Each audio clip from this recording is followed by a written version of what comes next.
Hello and welcome. This is the Parents Who Think debate show. I'm Danusia Malina-Derben, and today is episode 1 of our first debate. Is having a favourite child okay? For the next 3 weeks, 3 parents will share their opinions on this question. Parents have been thinking about this old chestnut since well before you and I were born, and since before our parents were born. Parents Who Think is the next expansive brand chapter of what was called the School for Mothers podcast, and I hosted that for 5 years. Because PWT is a new format, I'll explain what you can expect, then I'll get on to the debate. Now, like any debate, there are standard segments to make sure everyone has their say in a set framework. What my 3 guests say in these segments is up to them, but I want them to get equal chance to put forward their views. I'll always have 3 guests. Whatever topic we're debating, I guarantee they don't hold identical opinions, unless they switch how they think during the debate. Each debate topic is cut across 3 episodes. Episode 1 starts out with an intro to the topic, followed by Dishing the Dirt, in which I do what it says on the tin before my guests arrive. I share what I think about the debate topic. This week, you'll hear my thoughts on the okayness or not of having a favourite child and my experiences with this. If you haven't listened to the School for Mothers podcast, the legacy show PWT has grown from, you might not know that I'm mum to 10 brilliant souls. 6 sons, 4 daughters. Are they all my favourites? I'll stick around for dirt being dished on that one. Still, in episode 1, we move on to my guests, 3 parents from across the world. First, they share their life story with you. It's not me reading a bio. It's them in their own words describing a snapshot of what they want you to know about them and their lives. After you've heard who debate guests are, we go to the Say It in 6 segment. Now this is 6 words that sum up their opinion on the debate topic. Once you've got an idea of where they're coming from, it's the P that fits me segment. The P's guests choose from are predictable, progressive, and polarising. When we get to this segment, I'll tell you more. All you need to know for now is this part is like a declaration, a stake in the ground, which is why we close out episode 1 here. In Ep 2, the same 3 parents who think return to share more. The bulk of this episode centres around a segment called Get Up on Your High Horse. This is the core debate, answering, is it okay to have a favourite child, or whatever debate we're having. Miss episode 1 and you won't get who's who and the context of their opinions. You'd also miss what my thoughts are on the debate. Having heard our 3 parents' thoughts on what they believe and why, in episode 3, we get into a segment called If This, Then That, which is based on the idea that if we let this happen, then that will happen. Opinions are, how can I say, not necessarily about the subject itself. It's often about our projected assumptions about what might happen in the future if we allow something to happen or be done. This segment is about why this matters and what the impact of this is on us, on our children, and maybe on society. Before concluding each debate, there's a segment that zones in on the one habit guests have because of their opinions. I'm looking forward to hearing all these diverse habits. Now, when I say conclude debates, that's not because there's ever winners or losers in PWT, by the way. Finally, I'm scheming about PWT Live episodes, which I hope to put together over on the Parents Who Think a Substack. Now, this will be a chance for you to get involved and have your say on debates. Come join our Substack community where I'll share news on this and more. Put Parents Who Think Substack into your search engine and it'll just come up. You can come over and join. I'll tell you a little bit about me in a mo, but for starters, it's enough to say that in my day job, people tell me their stories. That's corporate and deeply personal ones, and I keep them secret. Being a corporate secret holder is essential in our consulting company. In my night job, PWT, it's the opposite. I learn about, then share people's stories and the opinions that come from these. Now, the other day, someone said to me, Danusia, I never used to worry about saying something that would be taken the wrong way.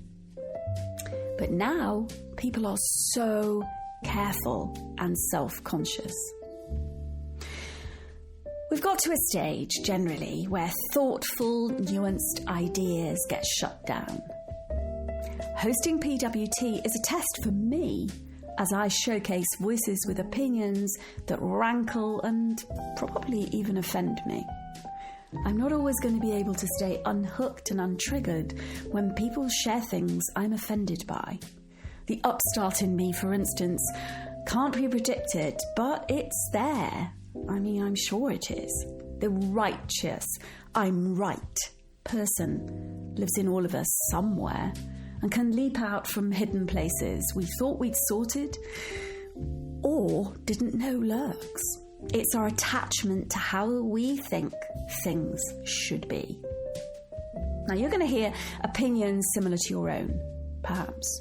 And I bet my 10 kids you'll hear from people whose opinions you find frustrating, confounding, and even obnoxious, including me, as I promise to show up as the flawed, disagreeable person I can be, whether you chime with or disagree with my opinions. Parents Who Think is a place for scrappy-edged, imperfect humans and our contrasting and contradictory views on hot topics, together in a diverse community. You won't agree with everything you hear, and that's exactly the point. Now, one last thing. If you're uncertain about what you think, you found home. Expect debates where I'll share my uncertainty and even indifference. We don't have to be sure of what we think. Now, this might be the first time we've met. For those of you who know me, skip forward a minute. You just might not want to listen. Here's a snapshot of me in stats. I've advised on strategy and leadership in 142 boardrooms over 2 decades across 5 continents. Spent more than 6 years pregnant, birthing 11 children, 10 living. Consulted to more Fortune Global 500 companies than the times Elon Musk shed tears over a rocket launch. I've expressed milk in 17 company loos and restrooms. Written 2 books in the last 3 years on parent identity. Changed 42,707 nappies. Recorded over 404 podcast episodes over the past 5 years. Lost 9,315 nights of sleep. And still counting these. Won 0 business awards, but supported 9 others to clinch theirs. Tried every childcare solution known to humankind and still find it impossible. Mentored 5 founders to secure more than £57 million of Series A funding. Battled with teams at least 2,688 times and received and given hundreds of thousands of cuddles just too precious to put a price on. If you want to know more, pop over to read my wanky day job bio on Malina-Derben.com or find me on LinkedIn to connect if that's your thing. For my night job, it's all over on the PWT Substack. Now, how about this, is it okay to have a favourite child debate then? Should we get to that?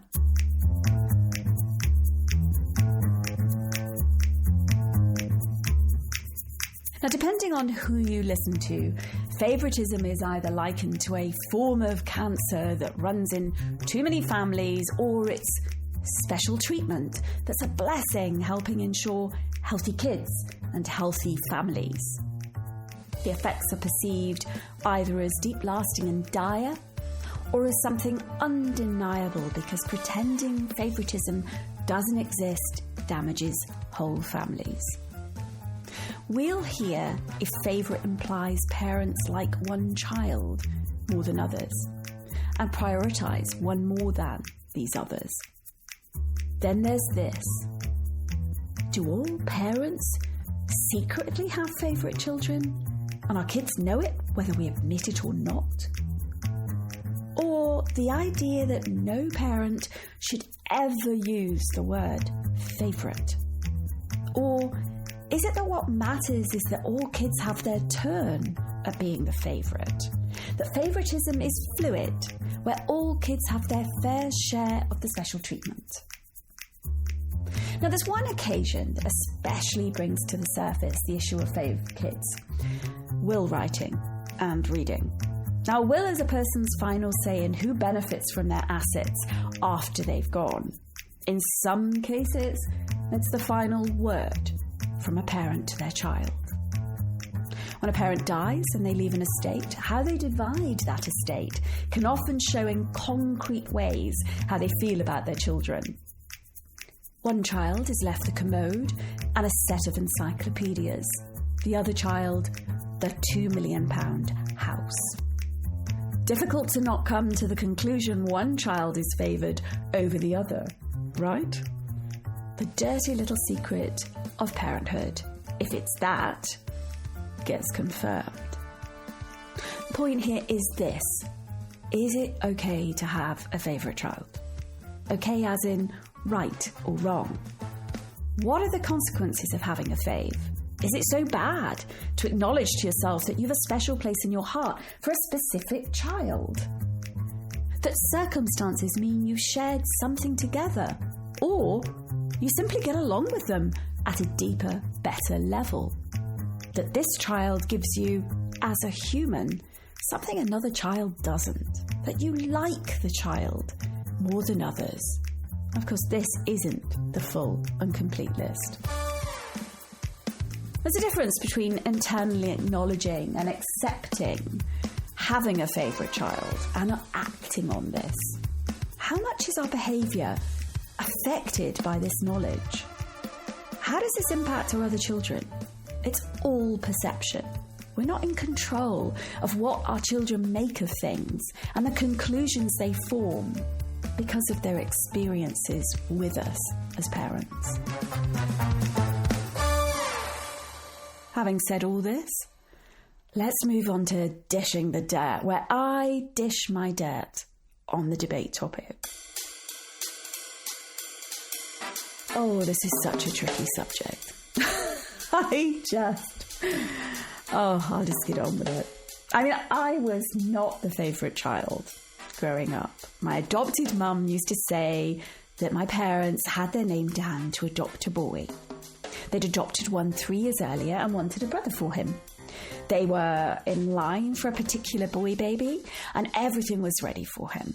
Everything, I know it was. Then a call came to say another family had been given their baby boy, but they did have a girl without a home. Were they willing to take her on instead? Mum recounted my adoption origin story as if it was somehow good. My adoptive family subscribed more to the "you were an orphan" narrative than the other "you were a chosen child" one. Beside my older 3 brothers, I couldn't do anything to become favourite. It was a playing field I just didn't see as one I could enter. I mean, if this sounds sad, honestly, that's not my intended tone or my feelings. I simply accepted the fave slot wasn't open to me. I was circumspect, and undistressed. I got on with being the only girl. I made the best of less interest in me. I found freedom in doing me without what I saw as pressures and vigilance. Although it's much more nuanced than this, because I'm recounting my history as if my parents were aligned. It was my mother that was the one who spoke of her best affections for my boy siblings. My father tucked me under his wing quietly, and while not outwardly showing disagreement with my mother, oh no, he secretly had a soft spot for our time together. He made space for me, just us. Was I his favourite? I don't think he thought in those terms. I had a special place in his heart, and that's good enough for me. Later, I was married to a favourite child. Golden boy. His mummy's favourite in another 4-child family. He was the adult child with the most prominent, successful career. It was painful to witness the advantages he got from being the favourite, but I'd be lying if I didn't acknowledge it made life easier. I didn't complain. He wasn't disliked for it among his siblings, but they vied for but never attained the top spot. His mother, though, set Olympic standards for the woman who thought herself good enough to marry this favourite. It seemed like the sun shone out of her son's backside, no matter how he behaved. So let's cut to my motherhood. You've heard me say I'm mum of 10. In case you're wondering, they're my biological children. I remember sobbing when pregnant with my second child, as I was so scared I'd never love that baby as much as I loved my firstborn. I had a fave child. It was my only one, until I conceived another. I was terrified there wouldn't be enough love to go around. I was wrong. Love expands infinitely. There's no limit to it. At least that's what I found. That isn't, of course, necessarily the case for everyone, and I'm definitely not here to tell others that it should be either. But that's not the same as having a favourite. I love all my children. This is distinct from always liking their behaviour. I hope my children know loving them dearly, but not necessarily always liking their behaviour, are not mutually exclusive. Being mum of a brood of kids means I'm bound to have some I gel with more than others. Some enjoy things I also like. Some share a knack for the kind of humour that brings me alive. Some box me into the mother role and haven't progressed into knowing me beyond who I am to them. Some grew with me when I was barely out of childhood. Others as my fertility has been closing with my wisdom on the rise. In other words, I was immature with some, wiser with others. That's not to say that my older ones had a bad deal. It's not as simple as that. And because my motherhood spans from my teen years to my midlife, it means I might answer this now from a different place than I might have done a while back. There were years when I had 4 sons in little over 5 years and never expected to be mother to a daughter. I cherished the specialness of my sons. But when my daughter appeared, I was astonished and ecstatic. That's Harriet, by the way. It was different than raising my boys, intense and healing. Luckily, I later birthed 3 more daughters, including Madeline, my stillborn daughter, and then a set of triplets, 2 boys and 1 girl. I've had one hell of a lot of practice thinking about whether having a favourite child is okay. Realistically, is it in our control to have or not have a favourite? Are we at choice in our feelings? Don't we enjoy the company or qualities of one child for one thing and enjoy different things in another? I think it's possible to cherish, adore and treasure each child for who they are. But that ultimately we may find one child a soul match, or more than one child. I'm interested about my guests' opinions on having a favourite child, but also hoping to hear whether they were or are a fave child. it sets the scene and backcloth for how we are with our own kids. You've heard, I wasn't a favourite, so unsurprisingly, I whisper, "You're my favourite," to my children a lot. It must be a past wound, however much it's patched over for me, to choose to do this for my own children. I've no doubt some of my children would say I don't mention they're my favourite. I promise you I have during their younger life. But some of my kids, it just won't have been said enough or loud enough. Then there's those who say it's not what they care about. Are they masking or coping with anticipated rejection and say they don't care because of this? Or are they truly blasé about the whole idea of being a favourite? In this debate, you'll hear from 4 of my 10 children. 3 of them tell you they're the favourite. They explain why, they know this. Recorded independently, no conversation between them. It's info in the raw from my kids. You'll also hear from one of my children who thinks they're not my favourite child. This child also says why, and again, this was recorded solo and is unedited. To my other children who might be listening, you won't hear anything new. I'm not sure all my children have experienced the favourite child slot in their lives. Have I thought each one child is my favourite at some point? No. Do I have a favourite child? I'll reveal that in episode 3 of this debate. Now that's enough from me. Let's meet my guests. You'll hear them introduce themselves. I asked them to record a short life story, not a puffed up professional bio. Meet Peggy in Florida, Daria in Athens, and Jamie in New York. As you listen, by the way, to my 3 guests, think about what you would say if you were asked to tell your life story in 200 words.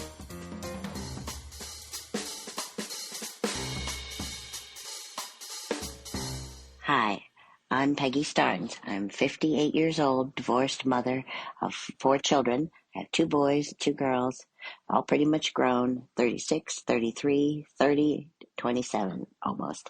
Says I'm a seamstress, self-employed. I love being creative, and sewing has always supported me when my kids were growing and allowed me to always be there to take care of them. I homeschooled them while they were young, and I led a homeschooling group so that I could always be sure to give my kids everything that they needed while they were getting their education. Okay, thank you so much.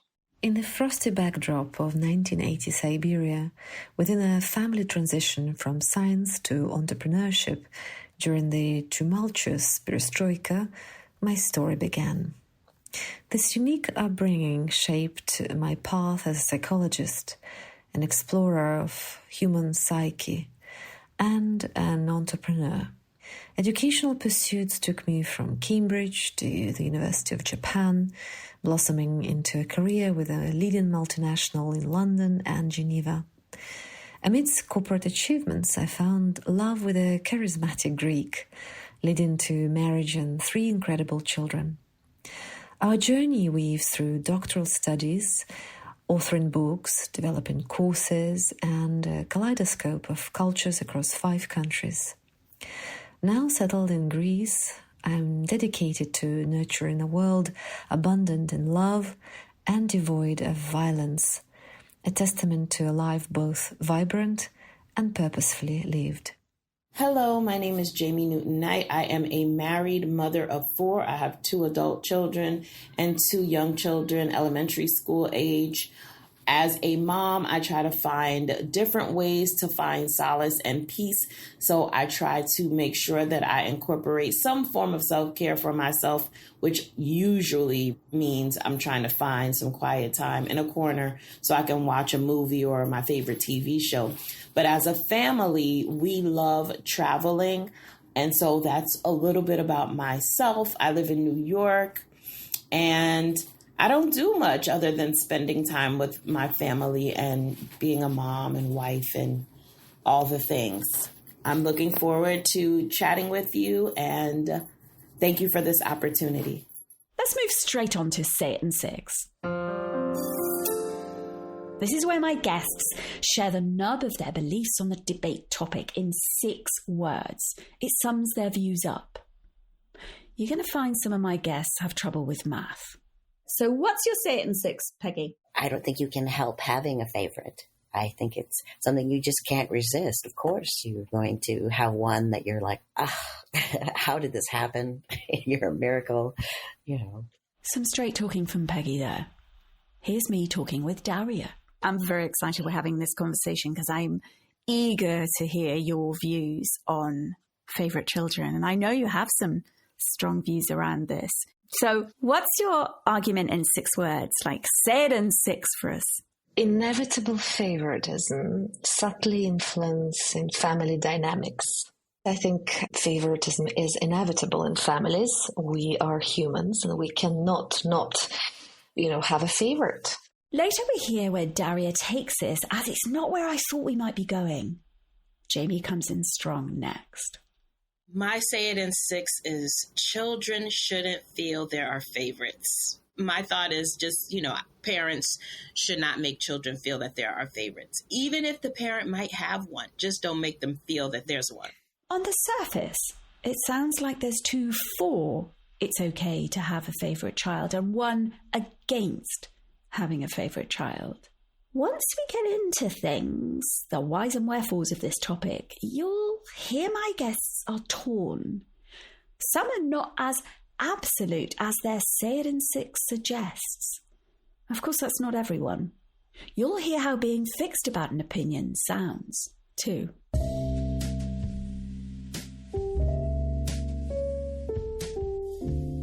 I came up with the P that fits me because we live in a time where it's become tricky to say what we think in public.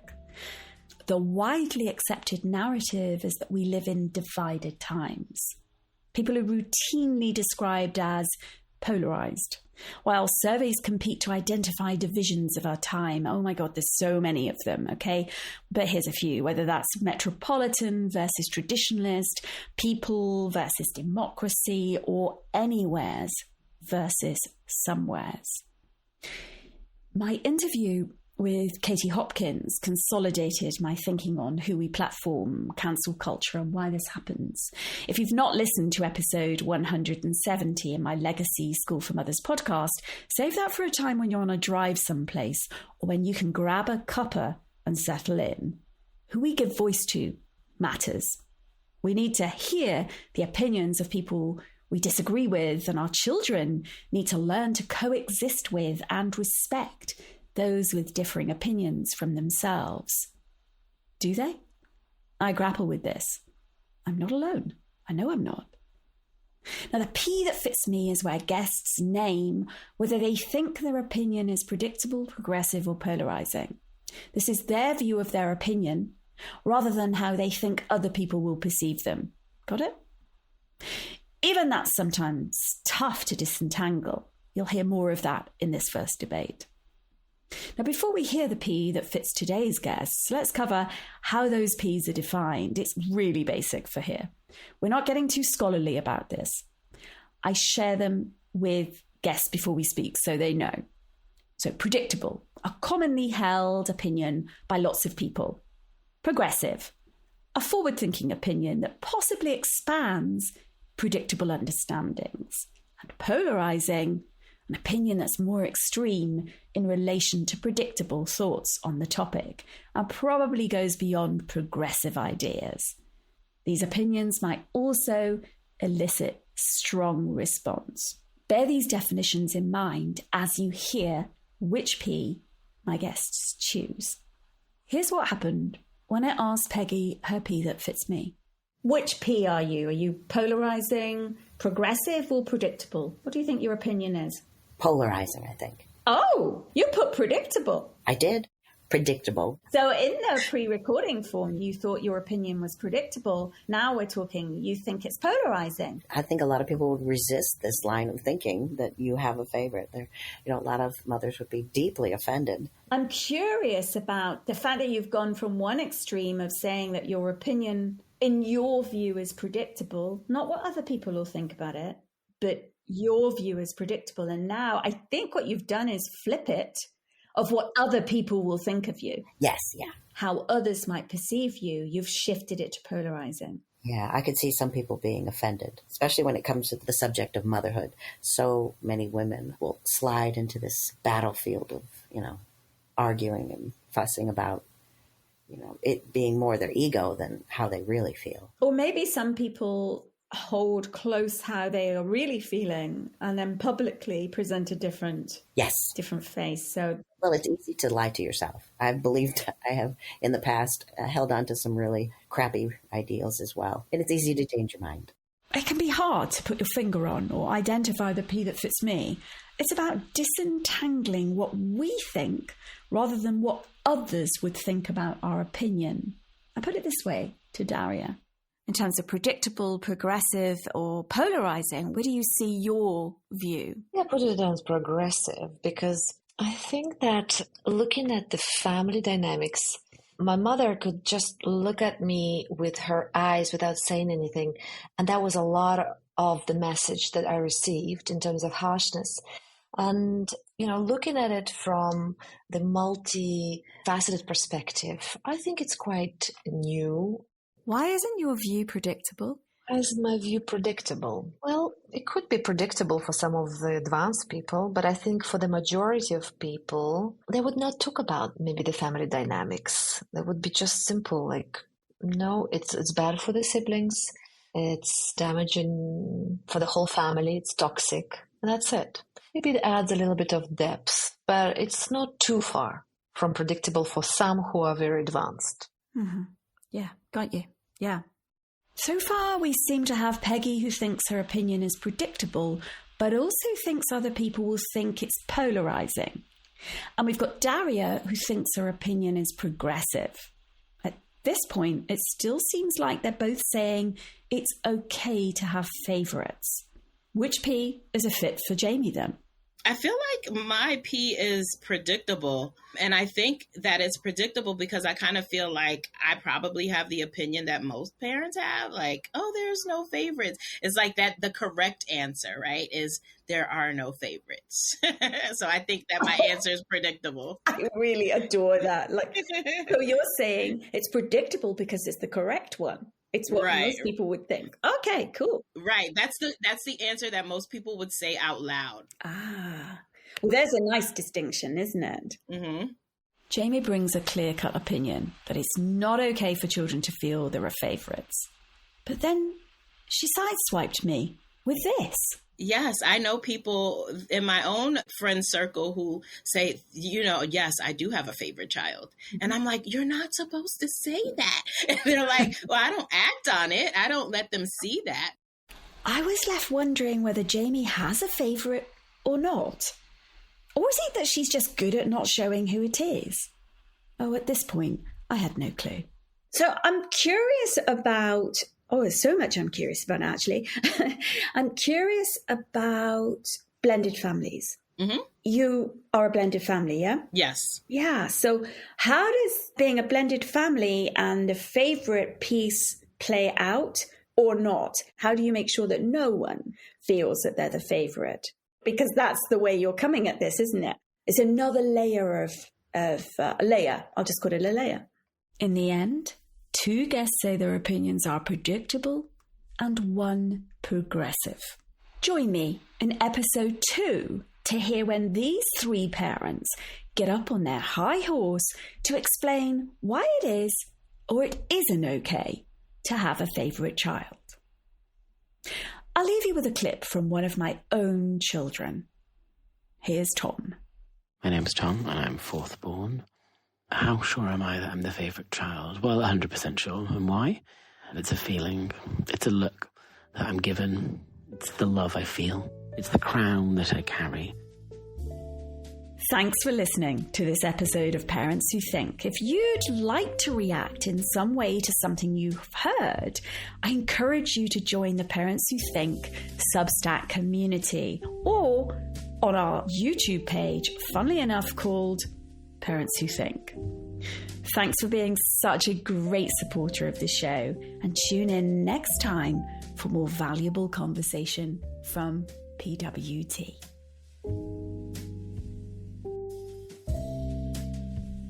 Hello and welcome. This is the Parents Who Think debate show. I'm Danusia Malina-Derben, and today is episode 2 of our first debate. Welcome back to Is Having a Favourite Child Okay? This is your first time finding your way to Parents Who Think. There's something you'll want to do to get the best and full listener experience. Now trust me. Otherwise, it's the equivalent of diving into the middle of a Netflix series without any context and expecting to understand what's going on. Now, if that's what you enjoy doing, stick around for this episode. If not, then click back one episode and give that a listen.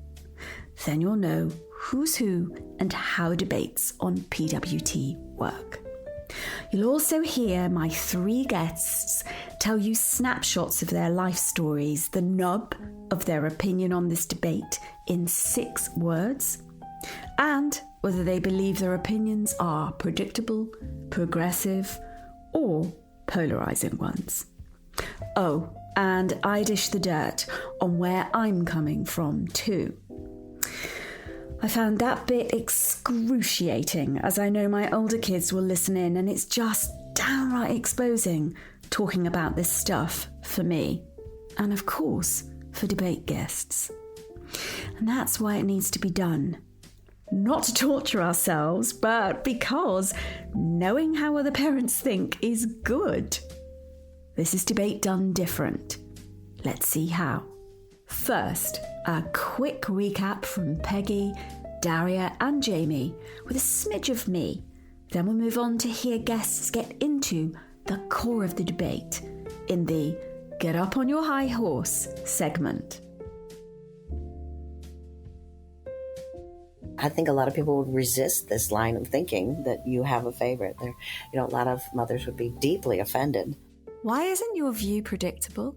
Well, it could be predictable for some of the advanced people, but I think for the majority of people, they would not talk about maybe the family dynamics. They would be just simple, like, no, it's bad for the siblings, it's damaging for the whole family, it's toxic, and that's it. Yes, I know people in my own friend circle who say, yes, I do have a favorite child. And I'm like, you're not supposed to say that. And they're like, well, I don't act on it. I don't let them see that. In episode 1, I shared how I wasn't the favourite child in my adopted family.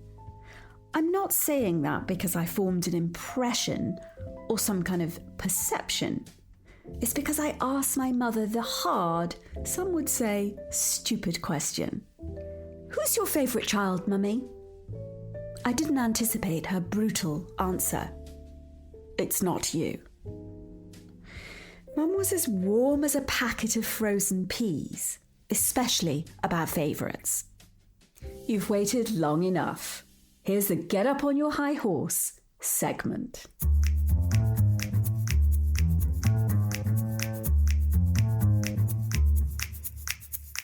So my story is a very unique one because I grew up in a household with my siblings only for the first 7 years of my life. And then I moved to South Carolina with my grandmother, who was my mom's mom. So I grew up as an only child. That's Jamie. Let's get back to her.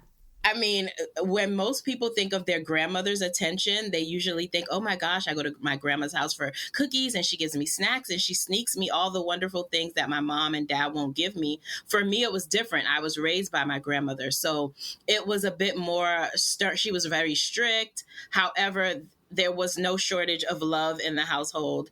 But I did have cousins who lived near me who I did feel like I was like, they're the favorites and I'm not.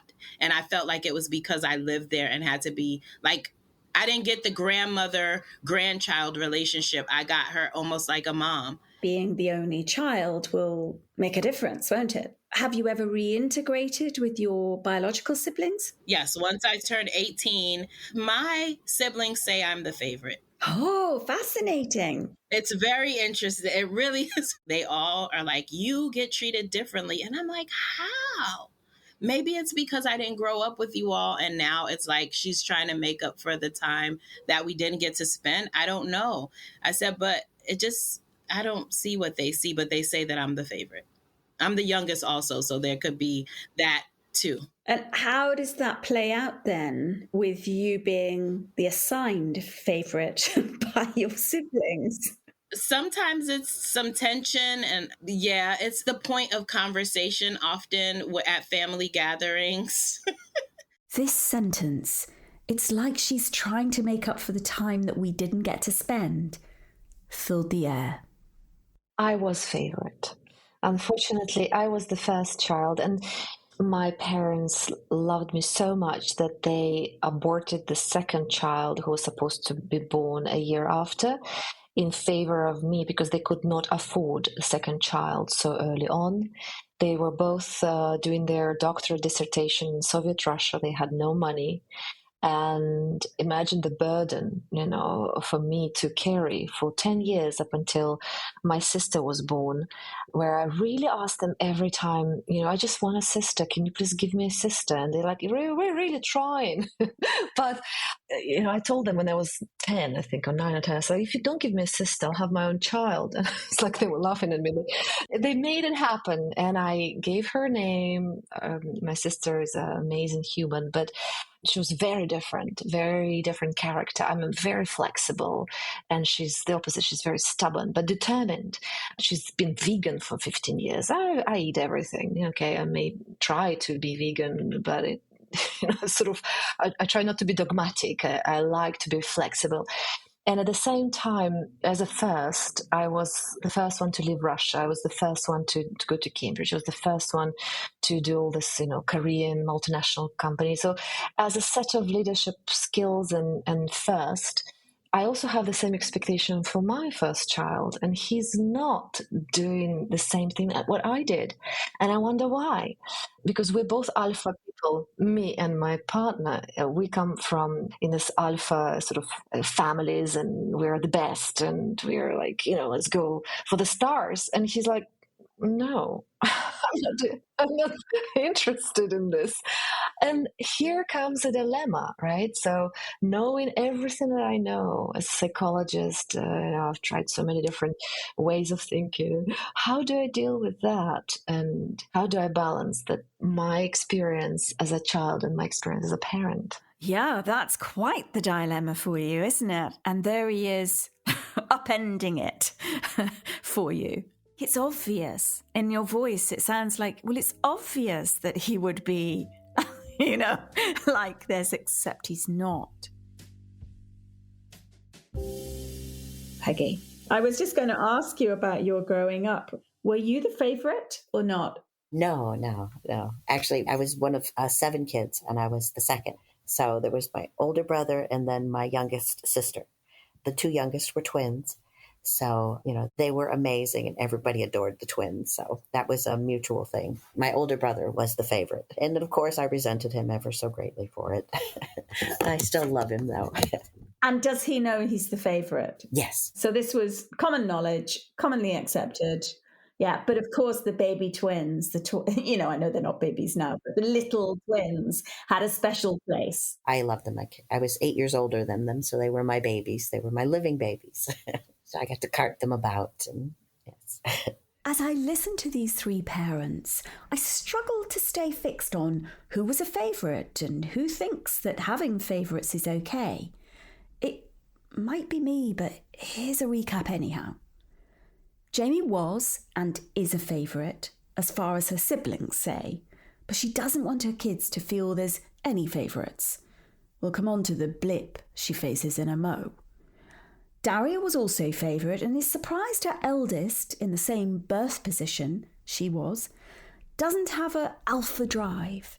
In episode 1, she talked about the inevitability of favouritism subtly influencing family dynamics. I'm wondering what she'll say about having a favourite herself, as she's been on the receiving end of this. Peggy wasn't favourite, but we heard in episode 1, she thinks parents can't help but have a favourite.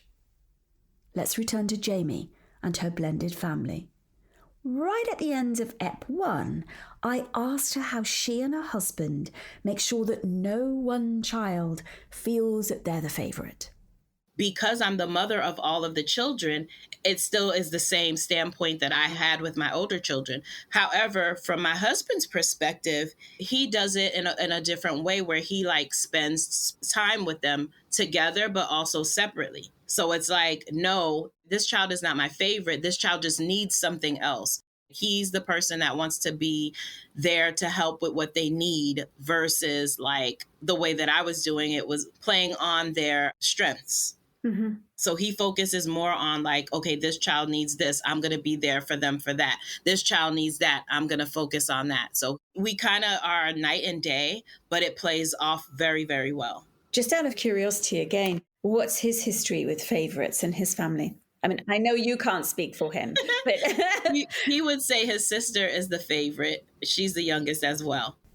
We're all bringing our childhood stuff to our family situations. Is it emotional baggage?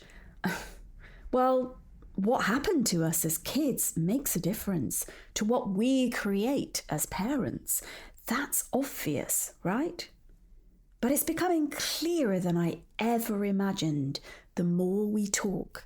I love looking at multi-factorial, multifaceted environment where it's not linear, A plus B equals C. You know, it's very much an investigative job to find out what is really behind our behavior, our thought processes, beliefs, and how are we as humans towards our children, and how is their relationship, and how is that shaped by the triad, you know, the child and two parents. This is the most interesting conversation that shapes behavior of the future adults. Parents should not make children feel that they're our favorites. So I have 4 children. And as a parent, when you try to make sure that no one does feel it, some children still feel it in some way. But like, I don't feel like children should have to feel that, because then they start to carry this stigma with them of like, okay, that's the favorite. So then what am I? And then they don't only carry that in the household, but they carry that outside of it in life, in school. And it just has this negative effect oftentimes, you know, when they don't feel like they're the favorite, they start to do things that, you know, to make themselves be like, I'm here, look at me. That's a really interesting point, because I noticed that you put it on the children. It's like children shouldn't feel that way, as in they should never be made to feel that way, as opposed to parents should never have a favorite. There's a difference, isn't it? It's definitely a difference, because the perception is everything, right? So even if the parent does have a favorite child, when that parent acts out that favoritism, oh, those children see it. Oh, those children feel it. And so it's not the children's responsibility to have to figure it. It's the parents' responsibility to not make them feel that way. Great. So the big distinction is it's the parents' responsibility, no matter how they feel. When my children heard about this debate, 4 came forward and said they wanted to take part. 3 feel they're favourites, 1 not. I gave them a set of questions to answer. How do they know they're the fave child or not? What are the signs of being a favourite child or not? How sure are they? The pros and cons of this position, and how they feel about their siblings. We met my son Tom in episode 1. Here's the full lowdown from him. My name's Tom, and I'm 4th born.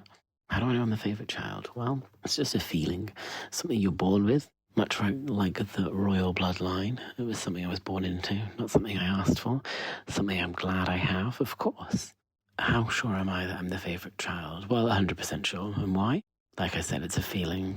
It's a look that I'm given. It's the love I feel. What are the signs of being a favourite? It's hard to tell. It's definitely, like I said, something I was born into. The signs are just additional love, favouritism, and being bequeathed Barney Bubbles. Wait up.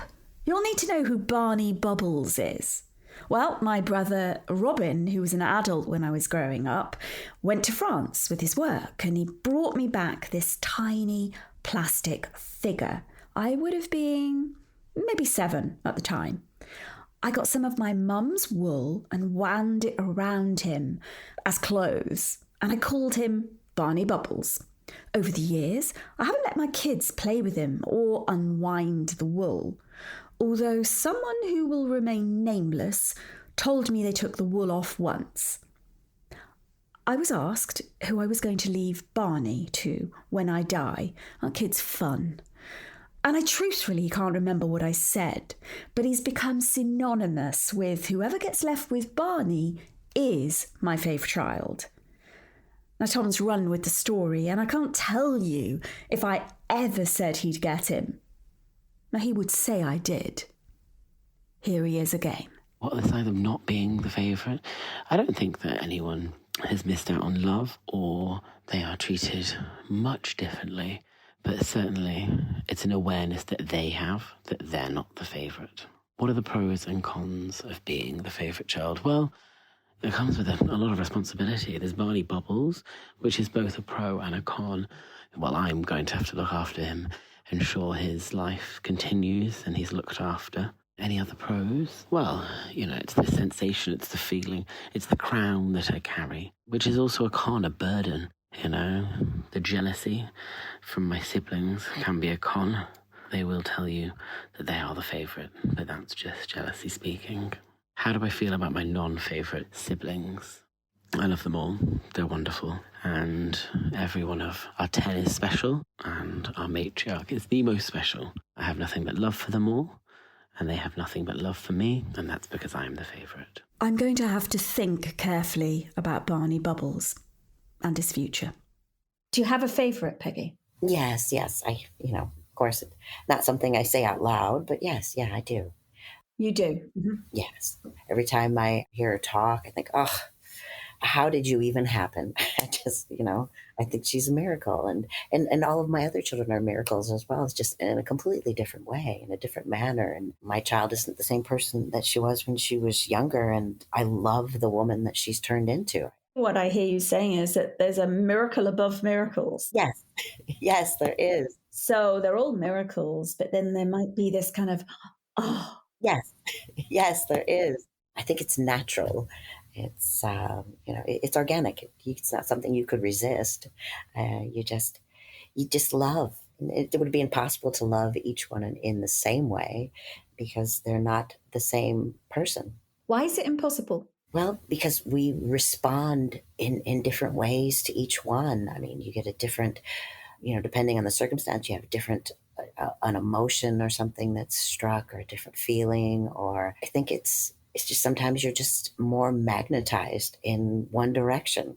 It doesn't mean you love any of the others a drop less. You just love. And sometimes it's just maybe magnified in a different way, or it's hard to really explain. It's just a feeling. So do you think it's like a romantic chemistry? I mean, clearly without the romance piece. Yeah, it could be something in their personality, or maybe you're just seeing something in them that lights you up. Because I'd love to think that my kids already have made me a better person, a better woman. Every day we're different and we change. And if you see something that inspires you, it lights you up. It's just love. Love is love. I don't think you can help who you love. Peggy makes this sound like it's out of her control who she loves. Do you have a favourite? I do not. I love, the 4 of my children are so vastly different that I love different things about each of them. So I may have a favorite thing about each of them that I love, but none of the 4 of them are my favorite children. There are children that are more like me than the others, but still there's no favorite. But I definitely love them all differently. Like they all have different needs, they all have different specialties, and I love those things about them. What would you say to people that say love is love? As you've just said, you love them differently, but love is love, but then still have favourites. Love is definitely love, but children will see it as you love that one more than you love me. Even though from us as a parent, it's like, I just love you all. I love you all, right? but that parent might be showing this extra attention or this extra hug, cuddle time, and the child is going to feel it from that perspective. So they're not going to see it as love is love. They're going to see it as mommy loves that child the most. And there goes her favorite. We connect with each one of our children in different ways. They're different personalities, they're different skills, they're different talents. And it's not that you love that one more than the other. It's just maybe you're more drawn to them. You see more of the reflection of who you are in their eyes, or just something like that. You just see the beauty and the joy in each one of your children. Honestly, can't say that I see the beauty and joy in my kids 24/7, not every day. But I get Peggy's point. We are humans and we cannot not, have a favorite, because the way how we are wired as parents, we have the first child who comes into our family, and then the second and the third or whatever. And then we have the system that is a hierarchy system. We are never the same parents as we are for the first child. We are always second-hand parents for our second child, and so on. So the dynamics are shaped, and there are subtle, complicated challenges as we have more and more children. You're effectively saying that it's impossible not to have a favorite, and that those dynamics shape us as adults. My position is that we should try to neutralize, but it's inevitable that we have. So it's a battle of our internal world with external expression. And how do we really balance it out? It's an art, because the science tells us that, yes, we should look at them equally, because there's a lot of jealousy and guilt and shame and bullying going on if we are not careful, if we just go with the flow and prioritize or support some and we don't support others. But how do we do that? I didn't see this coming. It sounds like Daria is saying it's inevitable we'll have favourites, and she thinks we should neutralise the expression of this. How is this for you? How do you neutralise this as a mother of 3? Constantly struggling, I would say. It's particularly difficult for me because I come from a very Soviet kind of system of upbringing that is black and white, good and bad. And it's quite difficult for me to find variations of gray and different colors in balance in these reactions of mine, because I do have very strong reactions to certain behavior, to certain situation and context. And sometimes it takes over me when I'm not careful. If I do not pay attention to my own behavior, and if I don't spend time to educate myself and learn new things, I just go on automation, and unfortunately it's very direct and harsh. I become a very harsh mother, and it actually shows in children behavior when they become jealous or they're playing out their emotions and they start bickering or fighting, or it's pretty much straight away when they feel that there is some sort of favoritism going on. But it's a struggle on a daily basis. I really want to acknowledge the fact that you mentioned that if you're not careful, you can become that harsh, kind of abrasive, harder parent than you really feel, but that you default into a position. And that's really refreshing to hear, because publicly, so often we're trying not to say that as mothers, particularly because we're meant to be all loving and all soft. The good mother narrative rears its head over and over. By the way, fathers will be my guests in other debates. I wonder whether they'd answer today's debate question similarly and differently. Here's Peggy with some truths. I try to sometimes look at them objectively, looking at them as just a human being, not just your child. Because we all have characteristics that are less than attractive, and it's the way we are and the way we're made and who we are as people. But I guess we have a notion in society that we should expect our mother's love to be all giving, all present, unconditional. But your situation, that your love for one of the 4 disrupts that idea, doesn't it? Yeah, it does. Yeah. It's like tells the truth. Yes, yeah. But I try to be, with all of my children, I try to be honest and real. I'm still, I mean, yes, I'm their mother, but I'm also a human being. And I'm going to have flaws. Well, which one of us doesn't have flaws? This question of whether we allow mothers to also be human beings is something I covered in my book, Noise.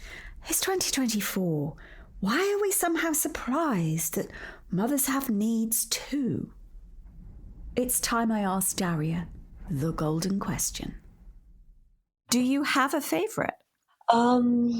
I think currently it's definitely, hormonally, I have a 2-year-old and she's absolutely my favorite. She's a favorite for everybody in the family.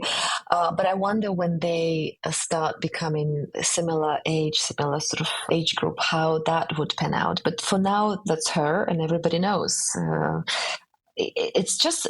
That's inevitable. Remember when we love the smell of their head, of their hair, or their, I'm sorry to say, like poo poo, pee pee, everything. It just sounds and smells so wonderful because they're little, and that's how we are wired.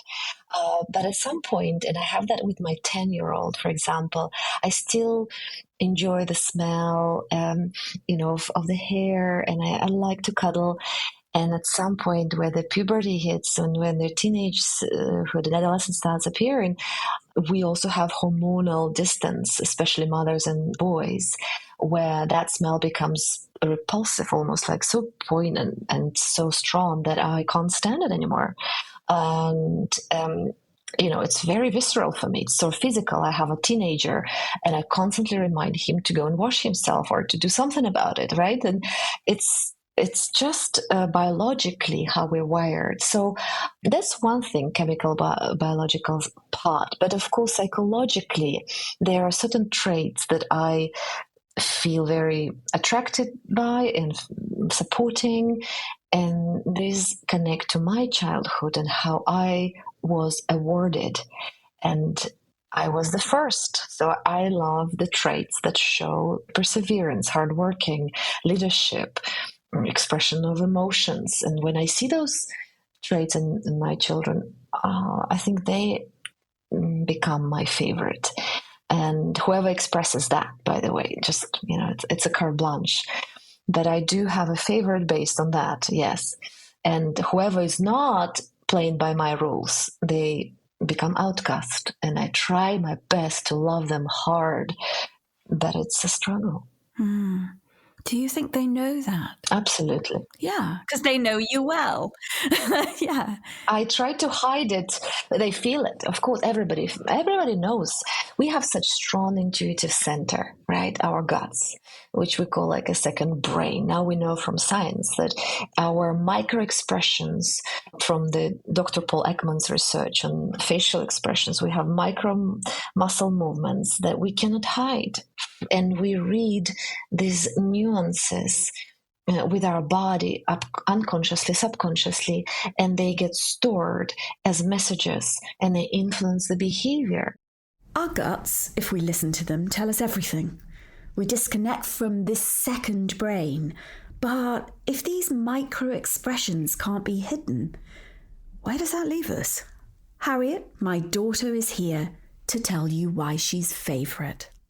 I know I'm the favourite child because I just know in my gut. It's one of those things that you can just sense, and it's definitely me. I think one of the key signs of being a favourite child is like a special bond with your parent and just being in sync in so many ways. It's the same kind of concept as when you have a friend where you meet them and you just click and like everything just like flows and you always fancy doing the same kind of thing.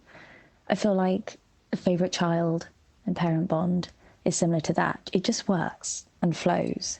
Not being a favourite, I don't think I'm the best person to answer that. There are many pros of being a favourite child. I think an obvious one is being, a favourite is lovely for anything. And it's a special bond. Who doesn't want that? A con might be that your opinion has a bit more weight and that could be more pressurizing perhaps. I think it would definitely depend on your family dynamic and maybe how many siblings you have as well. I feel a lot of love and compassion for my siblings who aren't the favourite child. I think over the years they have been very, very good-spirited about not being the favourite child and have had to accept that Mum and I have a special relationship and we just favourite child. What can I say? Harriet never calls me Mum. Ever. Who is this woman she's talking about? FYI, she calls me Mama in real life. You might not be surprised to hear Tom calls me Mummy. Let's go back to Jamie, who's adamant kids mustn't feel like there are favourites. Yet, here's the situation she finds herself in. It first was that I was the favorite, and now it's that my children are the favorites. Oh, so it's been passed down to them as well. Yeah. You're not continuing this or even creating this favourite piece, but it's coming through the family. Yes. I tried to make it a point that they didn't feel that. And then it's so interesting that with my siblings and their children, they still have to feel it, but from a different spectrum, from the grandmother's spectrum. Like, you guys are grandma's favorites. And they all feel like they have to over-explain a lot. It's like, we lived with grandma, so we have a different relationship. Mom and grandma lived together for a long time, so we have a different relationship. We still reach out and call grandma. You guys don't check on grandma as much as we do. So the relationship is very different. But from outside, I guess the other family members don't see it that way. They just say, you guys are the favorite.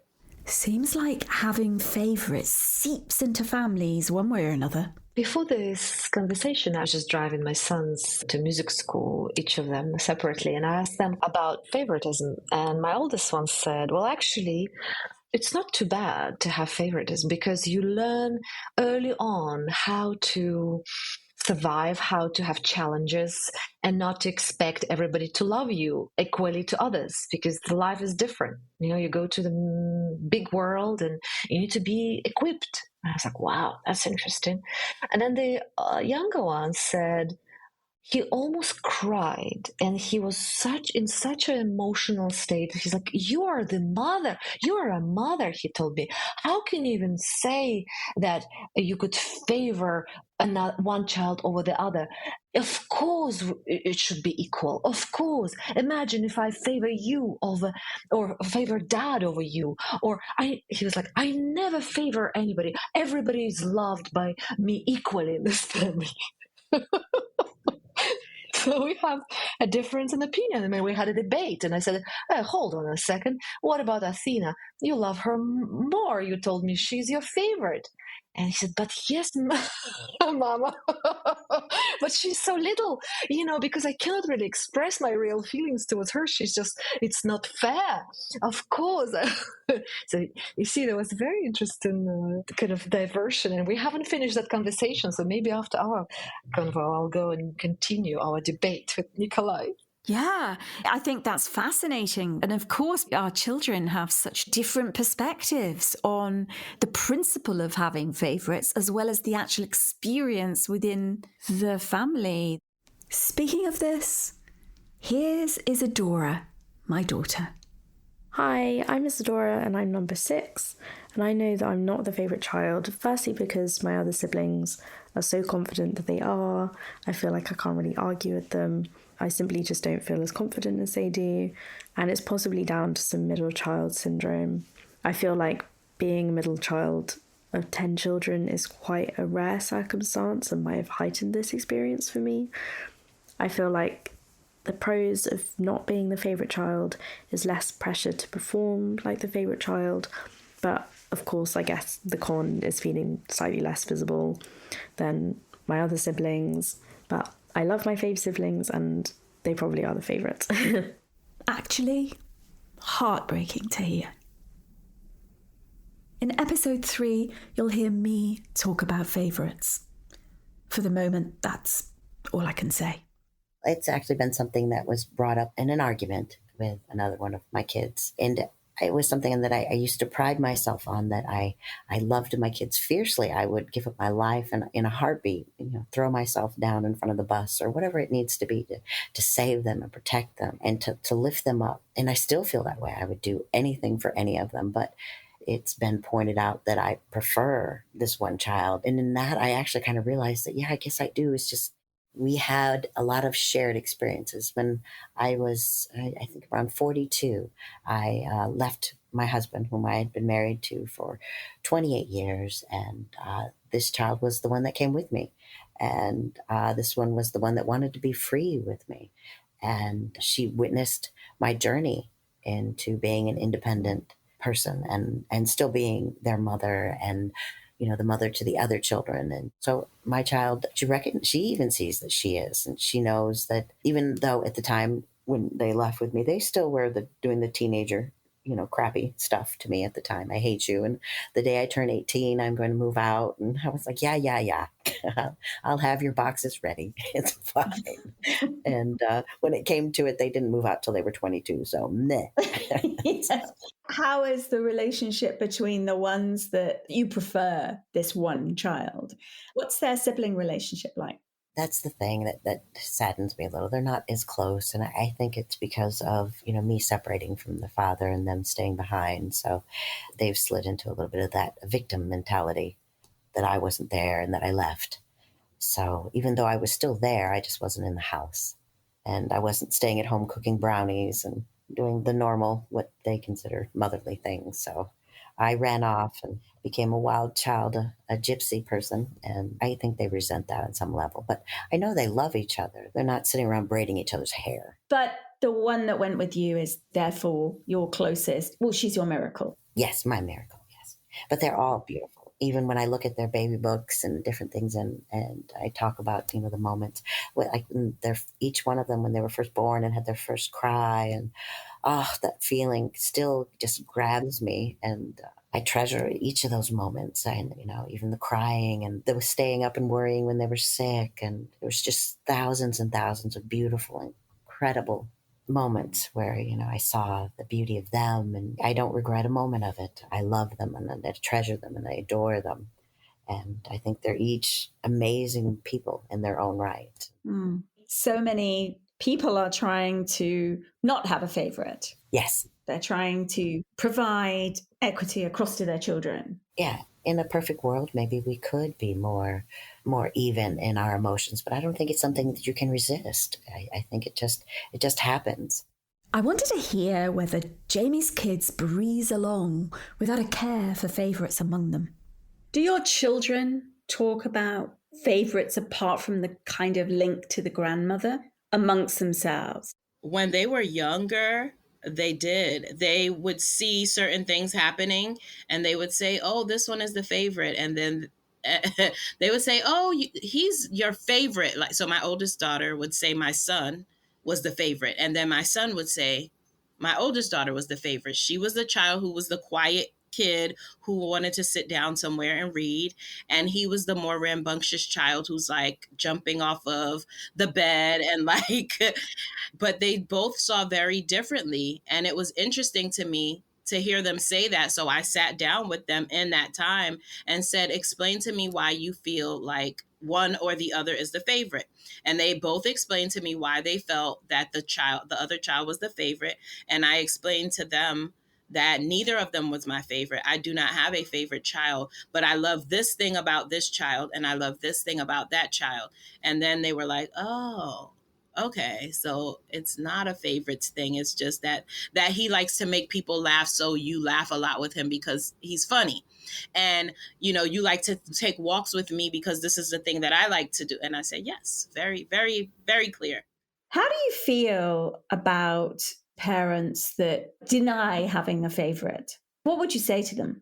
Well, I understand it and I respect it, no disrespect at all, and I don't argue with it, but I don't think they're being completely honest with themselves. I think it's unavoidable, and I think it's part of us just being human.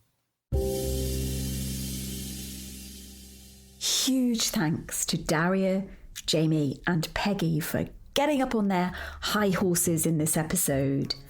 Next week, They'll be sharing what they think happens if we have favourites in the If This, Then That segment.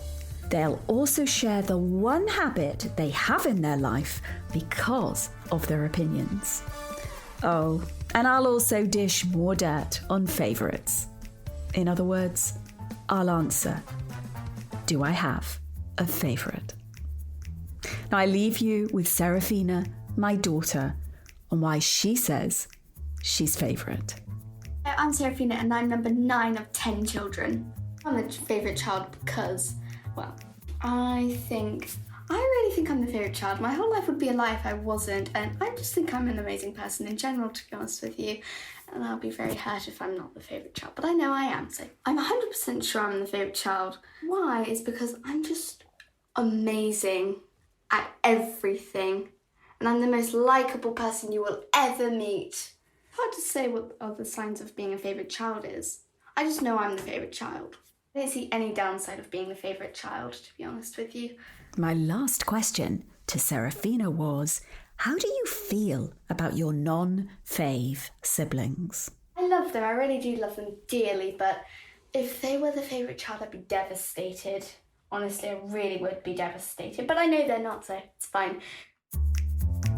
Thanks for listening to this episode of Parents Who Think. If you'd like to react in some way to something you heard, I encourage you to join the Parents Who Think Substack community or on our YouTube page, you guessed it, called Parents Who Think.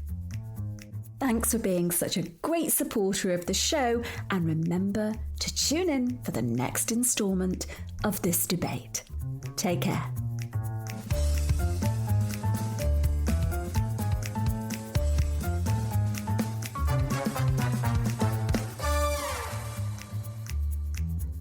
Hello and welcome. This is the Parents Who Think debate show. I'm Danusia Malina-Derben, and today is episode 3 and the close of our first debate. Welcome back to Is Having a Favourite Child Okay?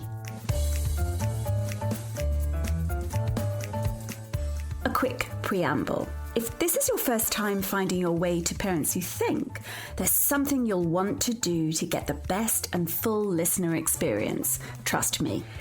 Otherwise, it's the equivalent of diving into the middle of a Netflix series without any context and expecting to understand what's going on. If that's what you enjoy doing, stick around for this episode. If not, then circle back to part 1 and part 2 and give those a listen.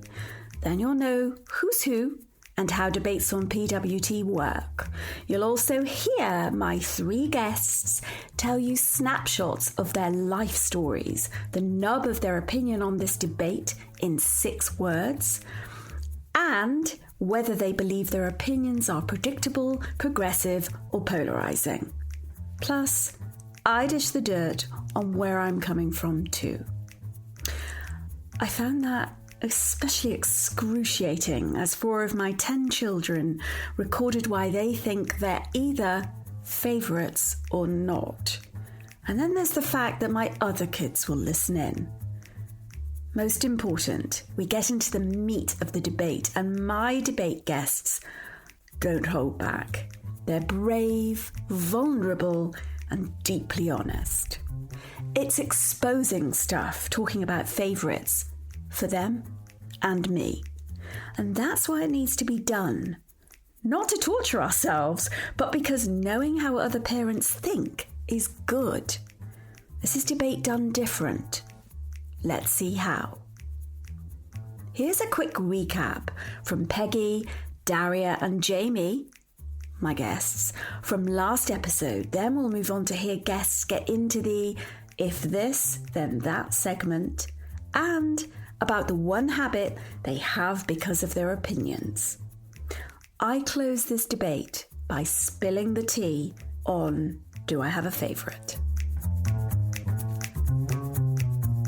We are humans and we cannot not, have a favourite. because the way how we are wired as parents, we have the first child who comes into our family, and then the second and the third or whatever. And then we have the system that is a hierarchy system.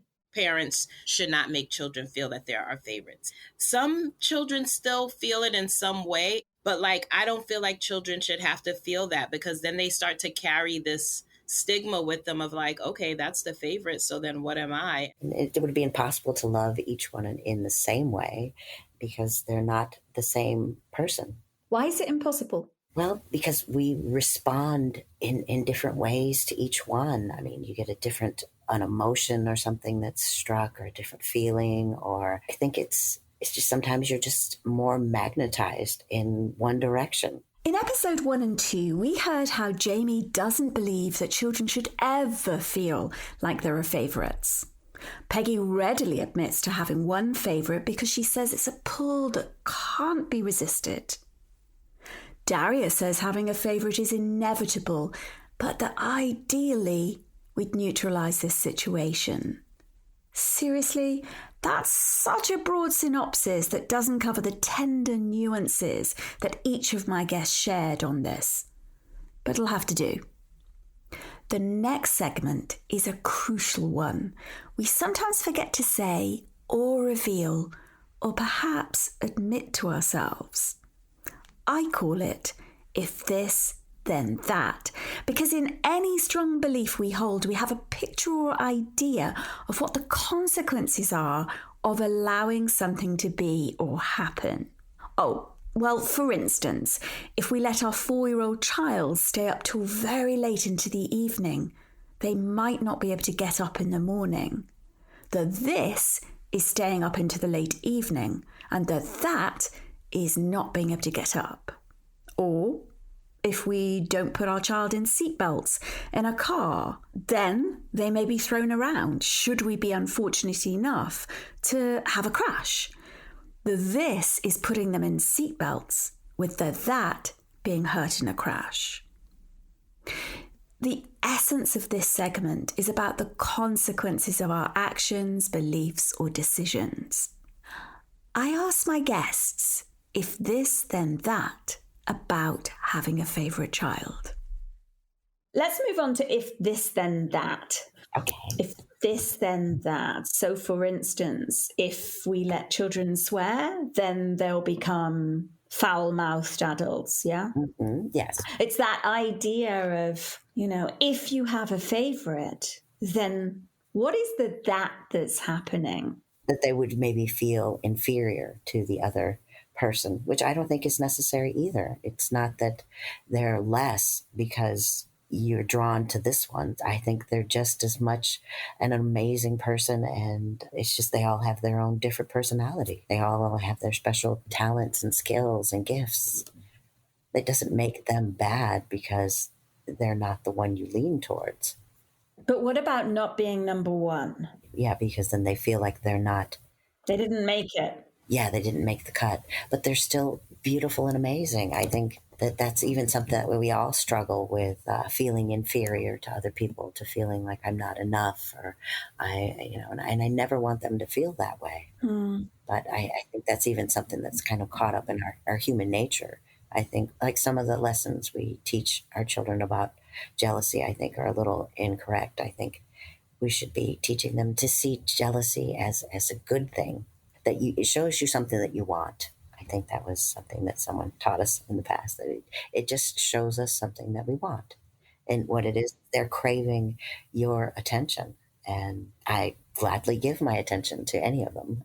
Recognizing jealousy as information about something we want is really interesting. What's even more compelling is considering where we can learn jealousy as a positive skill. I wonder how many parents actively teach this. Then there's what Peggy mentions, attention. How many of us equate attention with love and favouritism? How many of us try to give out the same amounts of time and attention, or we might just look like we care for one child more than another? Do you equate this to attention? I do. I think some of it is attention, and not just attention, the type of attention, because there are children who may get attention, but it may not be the type of attention they want, because they might have like bad behavior, or they may have like an issue with focusing. And so the attention that you give that child is going to be different from the child who sits and likes to color quietly or likes to sit and read a book. You might be able to have a different type of attention with that child. And so, like I said, children start to see and feel it.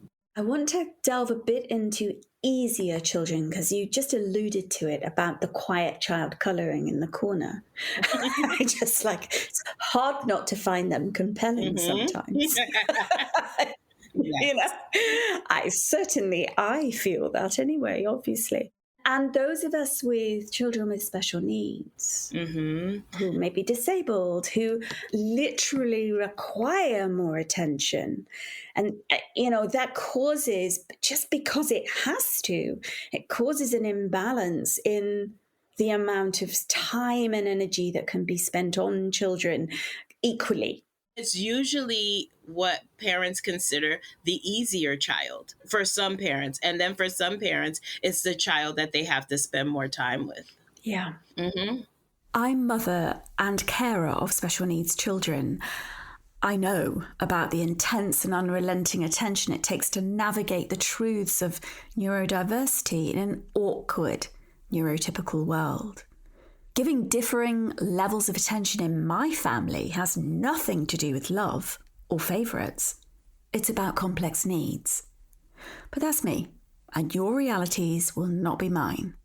Do you think all children think attention kind of denotes being a favourite? I wonder. I wonder too. Yeah, how do they know? Right. I think that when they see attention in general, I'm not sure that they even decipher sometimes whether the attention is good or negative, whether it matters to them. It's just that the attention is on that child. And I think for them, it's the distinction like, okay, well, maybe that's the favorite. Your point is really good about negative attention, because, of course, some kids just see that as any attention. Any attention is better than no attention. In many cases, children learn very early on how to hide what really is inside. What does in many cases mean? Some cases, most cases, or what? Some children, most children, or what? I didn't pin Daria down on this. Sorry. Do we all really secretly want to be the favourite? Or actually, are there gains to be had from not being concerned? I think that's just something to wonder about as we think about favourites. And so many people are trying to either make sure that no one feels that they're a favourite. I wonder how many people have progressive conversations about, yes, of course, there are favourites. Of course there are. Of course there are. Life's like that. Do we all start from the same place? No. We have feelings. We're always going to have very individual feelings about people. I think if we're open with our own feelings and we're open with our own emotions and we see how we react to different situations, I think sometimes it's kind of obvious what's going on. What people say is not always how they feel. And a majority of time, children would say, I don't care. But underneath, they care a lot, especially when it's going against, they're not in the favorite position. And they may feel very strong emotion of jealousy, but it's almost a rule, unspoken rule, not to express that, or it's not so cool, or it's, it's weak, or we have all intricate rules of communication about our feelings. And what Virginia Satir would say, the feelings about our feelings. But it also takes courage to become aware of where we might have been in denial about things, doesn't it? And actually say, I'm actually changing my mind on that. I've changed viewpoint, rather than stick our heels in and become stubborn. Talking of a shift, after recording reasons why she knows she's favourite child, Harriet, my daughter, made this extra clip. Thinking about being a favourite child and the topic as a whole has made me think that perhaps we all think we're the favourite child, which would be really lovely. Maybe we all feel like that. I know that I haven't spoken to all of my siblings about it, but I know that Tom, for one, thinks that he is the favourite child. And maybe that's great. Maybe we're all deluded.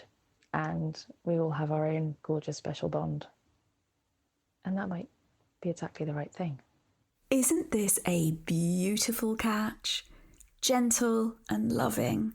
A seismic reframe.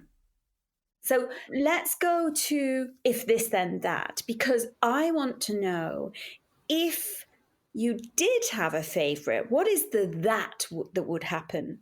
If I had favorites, I think that I would see in my household what I am starting to see with my children and my other family members now. Like that whole, there's like that they love each other, but there's a disconnect in even trying to have a good relationship because one side feels that the other side is the favorite.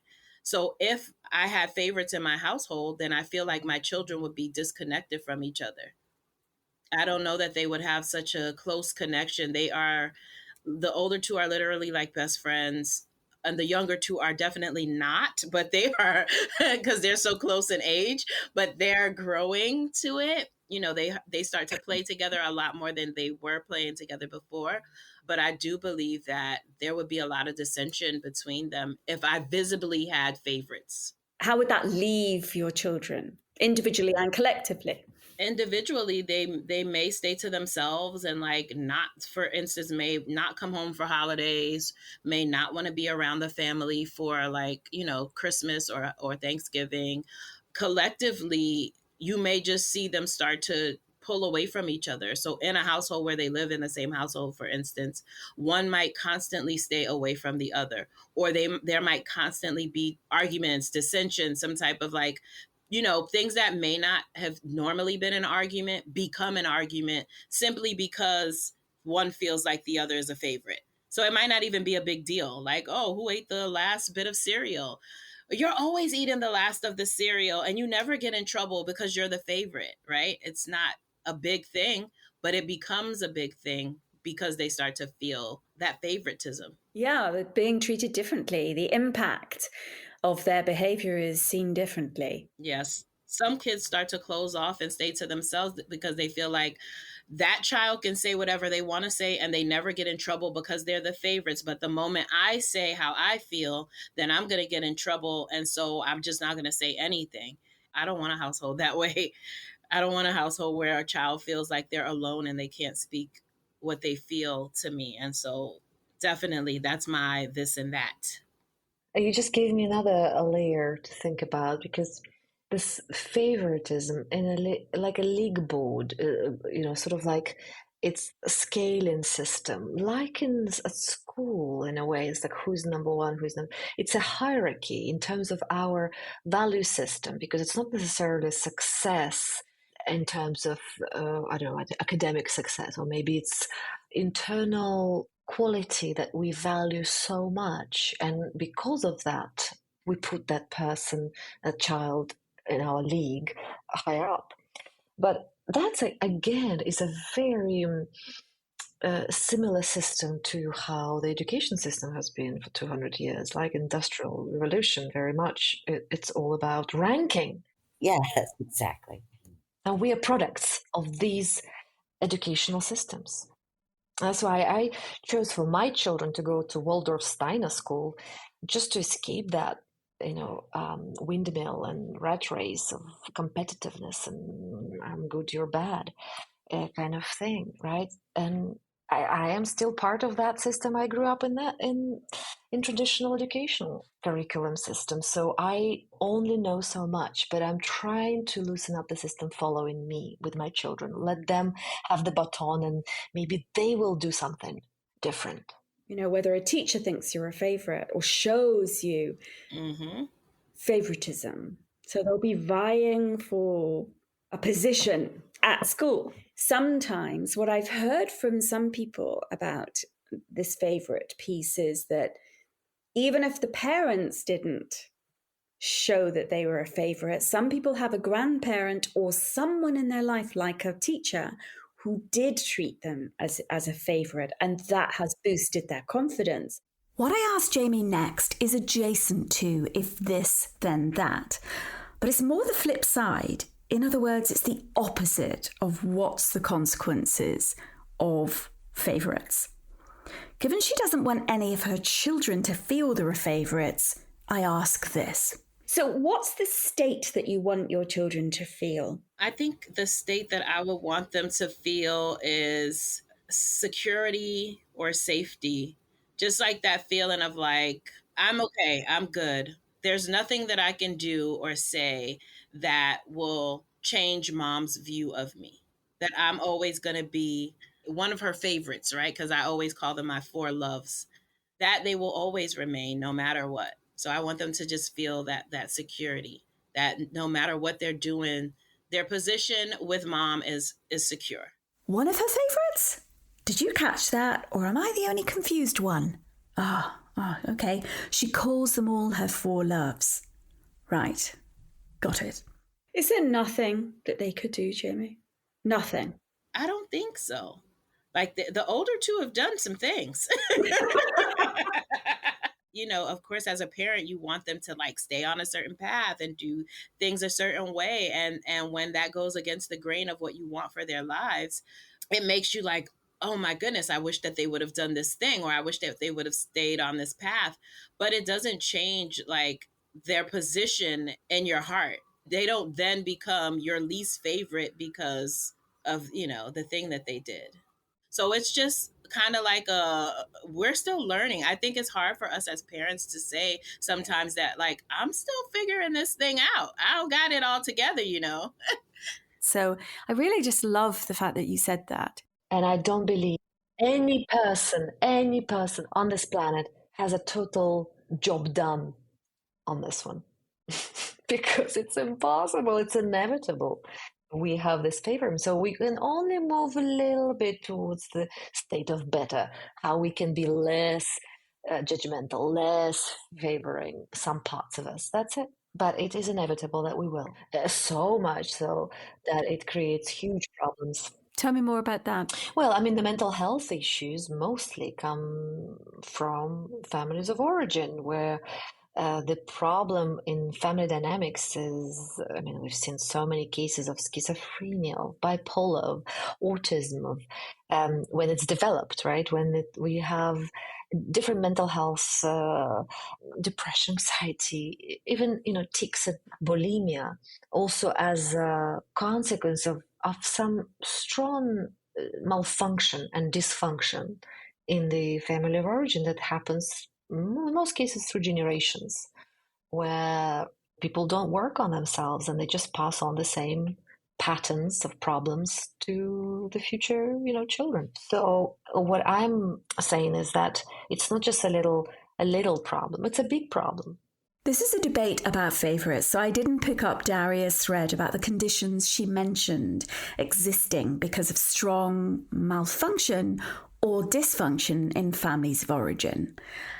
I'm pretty sure in another debate there'd be pushback. Let's just say from those of us in neurodiversity communities. Here's Peggy on humanity. I'm going to have flaws. I'm going to have, ucky spots. I'm going to be, there's going to be times where you're not on your game, but maybe that's just our humanity. But I mean, I love and adore all of them. I don't think you can compare one love that you have for one person is any more special than the way I love them. It's just a different type. I think we have so many different levels to ourselves, and so many different. It doesn't mean that because you love one in a slightly different way, it doesn't mean that it's less. I had this one question, especially for Peggy. I just had to ask. I had to know. Do you see more of your miracle? Actually not, no. It's fascinating. Yeah. You don't? No, because life keeps us busy, and you don't, I probably see her maybe once a month or so, but I have another child that lives with me now, even though she's just turned 27, and my boys, I go and I visit them.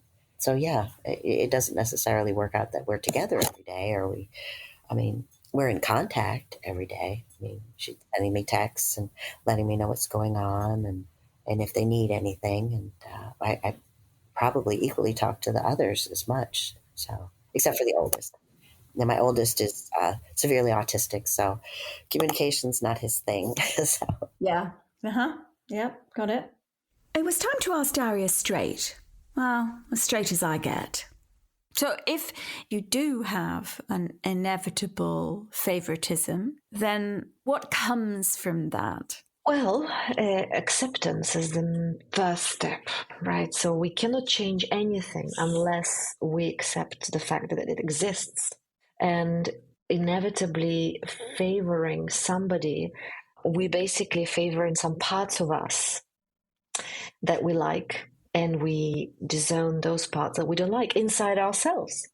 So what it means is we need to really embrace the internal world, and there's a whole therapy called IFS, internal family systems, or that comes from Satir world, Virginia Satir. How do we embrace all parts of us? I have an incredible exercise. It's called Parts Party. It's the party of our inner parts. We have the parts that we hate about ourselves, and that's why we don't like these parts presented in our children. And some parts that we adore. And when we see those parts in the children, that's so sweet. So just accepting and learning these things about ourselves and doing some inner work with the help of professional and group settings and their own. So for me, it's just a journey of learning those parts of us and looking at the mirror of our children, connecting to parts inside. So this favoritism, from your perspective, will it always be inevitably problematic? Even though you've said it's inevitable because of our family origin stories and our parts work, the pieces that we disown and adore and all of that. But essentially, what's the result that you would want to see if you could eradicate favoritism? Is that it? The main thing for this to change is to help us raise our self-esteem, self-worth, a sense of self-worth inside us. Then we do not need to compare and belittle, disown, disrespect, dismiss, or reject or criticize or anything of that. So we can take a different stance. And that's the major piece of work for everybody, is how do we lift and how do we work? How do we raise our self-esteem? Really, not appearing confidence, but the sense of inner state of self-worth, self-esteem. And that's $1 million question. What I really love about what you're saying is that at this point where we are, and certainly when you're talking personally, you're acknowledging favoritism exists, yeah? That if we collectively worked on all the pieces that you are talking about, then there is hope that favoritism may not be the subject of a debate. Let's sum things up, shall we? Now, Peggy's if this then that is all about the risk of having children feel inferior and less loved. But she's sure that love for each child is different because love for people can never be the same. Now, Daria's if this then that is about the need to do the inner work to make sure we don't disown the parts in others we dislike in ourselves. Our favourites and ones who are potentially not favourites for her come from looking at the mirror of our children, connecting to what's inside ourselves. Now, Jamie's if this then that is all about the disconnection and dissension that comes of having favourites, or even children feeling there might be favourites. For her, it needn't be a reality. If kids feel there's a favourite, there's potential for discord and damage. And that brings us to the next segment. What's the one habit you have because of your opinion on this topic? Now, our beliefs influence our behaviour and determine our actions, which is why I want to hear about my guests' habits. What habits come from their beliefs? You'll find we talk of several habits because once we get going, it was hard to talk about one habit as a separate thing. And let's get started with Peggy and her habit. What's one habit that you have because of your opinion about having a favorite? One habit? Yeah. I guess it reminds me to reach out to the others, because sometimes they don't come to me like my one child does. So I have to go to them. So maybe that's the one habit that I've acquired. I've learned I have to pursue them a little. If I want to talk to them, I have to be the one to call, and I have to be the one to text, and I have to be the one to go over. Yes. Yeah. So you have to initiate that contact. Yes. Whereas it flows, does it? Yes. And my other child, she jokes around when she tries to call and I'm busy doing something else. And she's like, well, what are you doing that doesn't involve me? So who's more important here? I'm like, okay. And so it's become a bit of a joke. Yes. You mean you have a life? Yes, I know. What was I thinking? Yes. Oh, that's funny. So does she talk about being the favorite to you? Well, because it's been brought up to her that, with the others. But she gets along better now with her brothers, so that's good. Yeah, yeah. Spends more time with them and brings them dinners and food, and, because they would happily live on fast food or prepared meals, that sort of thing. So I was just going to say that. So she's looking after them. Yes. She cooks for them a couple times a week and everything. So that's good. I'm glad to see that. But they still, still have the occasional upset with them. But then that's more between them. Peggy reaches out to initiate contact with her children, who are treasured, adored, and loved, but aren't her miracle. This makes sense. To make connection, to keep in touch, and be beside them. That's her habit because of her opinion about favourite children. Let's hear about habits from Jamie, who's also mother of 4 children. The one habit I feel like I have is that I try to spend time with each of them individually, but both of them them all collectively as well. So as individuals, continuing, because like I said, I have 2 adult children and 2 small children. So getting to know all of them individually at exactly where they are right now, but also having them all come together collectively and just seeing what that looks like with all of us as a family, and how I treat everyone collectively so that they continue to feel like, oh, there's love, and mommy shows us all attention, just different. She loves me for making her laugh. She loves me for, giving her a good book review, or she loves me because I am a great poet and whatever. But that's the one habit I have, and I feel is a good habit, is to constantly just like bringing them together so that they can see that there's no favorites. I love you all. How do you split yourself, given you've got 4? How do you allocate your time to do that, to have those individual 4 times, spaces, and then the collective? How do you do that? It can be different days. It can be something that I do, especially with the little ones. I do it in the same day. So I'll say, okay, what do you want? What do you want, mom, and your time to look like today? And my son might say, I want to play Uno. And that's quick and simple, but that's his time. That's what he chose. Whereas my daughter might say, I don't need your time right now, but I want it when it's time for bed so you can read a story to me because I love the way you read stories. That's her time. That's separate. They're 2 individual different things. But then when we go out, it's like, okay, let's figure out what we're going to do as a family. Oh, we're going to go on this trip and we're going to go to the movies. We go to a movie, we go to eat, and we talk collectively at dinner. Like, just trying to make sure that whatever activity we're doing, that I'm still showing them all, some type of attention. Yeah. How do you, the movies activity is a great example. How do you decide on the film when you've such different ages? How do you gain agreement?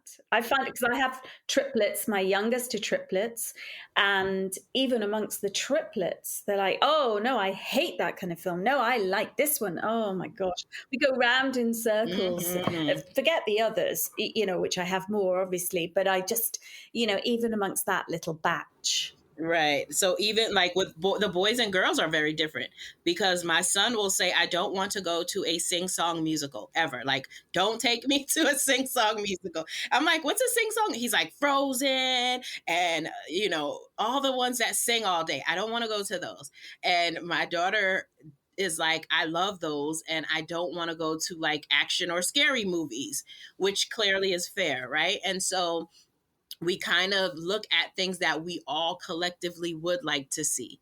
So me and my daughter go separately for the movies that he doesn't want to see. So we went to see Wish recently, but then there were other movies that were coming out. I think one is called Migration. And then when the Sonic movie came out, those are movies that collectively they said, oh, okay, we both are interested in seeing this movie. So we go to those. Or the easier way, when no one wants to decide, is everyone put their movie in old school. Put your movie in a hat. We're going to shake it up, and whatever comes out, that's what we're going to do. Okay, well, we'll go see this movie. And the child that didn't get their movie picked gets to pick dinner. So we'll go to where you want to go for dinner. Nice. The older two don't care. They'll go with whatever the younger two say. So it doesn't become a big thing, thankfully. That's nice. I like the giving the disappointed child, basically, the food choice. Right. Especially the sons who don't want to go and listen to songs all afternoon. They're like, okay, after Frozen, can I do something I want to do? Wow. I mean, it's a juggle, isn't it? And as you're talking about the allocation of time and the process by which you do it, I'm also thinking about single parents. And I'm thinking, the challenges of trying to allocate similar kinds of time or times of day, and also juggling our own energy levels and our interest, in something. One of the more difficult ideas for parents to wrap our heads around is the suggestion that children do not need, as a general rule, a lot of attention. As many a psychologist who will tell us children need freedom. The freedom to explore, to imagine, to create, and to take things apart and put things together. Of course, this freedom must have boundaries, but providing this in the context of an environment that encourages exploration is said to be more important than giving lots of attention. That's one proposition to counter our attention-led parenting. Meeting a child's need for freedom within boundaries minimises the possibility that the child will ever act starved of attention. When attention is equated in the child's mind with love, the child can sometimes feel safe only when they are the centre of attention. Which is why I asked about the ins and outs of how Jamie balances giving attention to her 4 differently aged children. Now, right at the end there, I mentioned an elephant in the room. The way parents juggle not only our energy levels, but also our actual interest in watching certain movies or doing specific activities. Now, let's not talk soft play centres, one particular form of parental torture, unless you like them.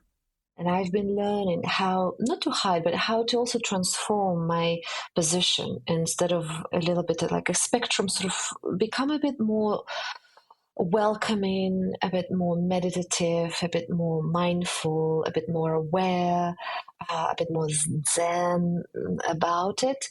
And that's why I practice and I do psychology, mainly for myself, how to embrace all of them and how to embrace each of them and find the diamond inside each person. I believe there is a diamond, so we just need to polish and get that, to the core.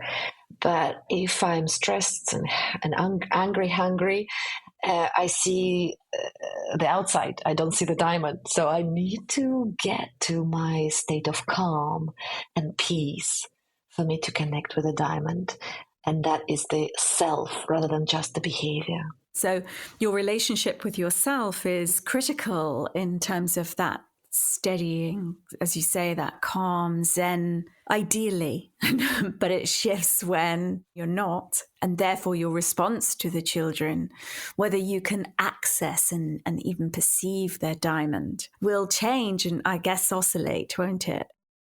What's one habit you have because of your opinion? Well, my habit is to watch my words. So what I do, I try to speak very little with my children when I'm in front of both of them or three of them or all of them. And I watch my words not to say anything about the other. Because if I praise, there's always this like, what if I don't perform? My mom will not praise me. So my habit is to watch my words and try to, just hear what I say. And that's it. Because every word I say, it's taken as in a jar of like self-esteem growth or taken from it. You see, so I'm trying to use my words to put in a jar of self-worth. And one of my favorite is, the world is better because you're in it. And I want this for every child and every person. The world is better because you're in it. You're within. You are born into it. And looking at the diamond, just watching my words for it. Daria's habit of watching her words is a reminder to us all. Let's hold "the world is a better place because you're in it" close. Who wouldn't want to hear this? Who wouldn't want to say it?